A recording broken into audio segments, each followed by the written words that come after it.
Museum देखने आए हैं, एक नदी देखने आए हैं और रिवर पॉइंट देखने आए हैं। चलो चलते हैं।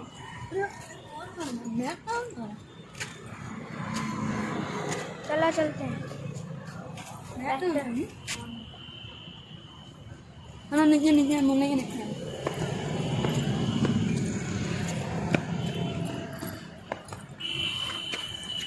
हम तो यहाँ पहुँच गए और सब नहीं है।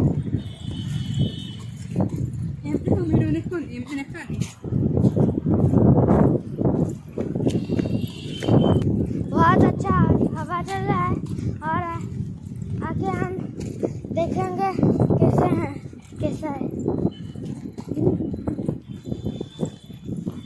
आप जो न्यू है तो सब्सक्राइब और लाइक ठोक दीजिए।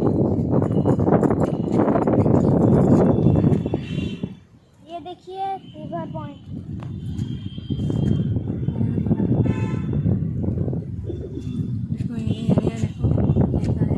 ये देखो एरिया कितना अच्छा है और पूरा बहुत बहुत बहुत बड़ा है। मतलब दिखाया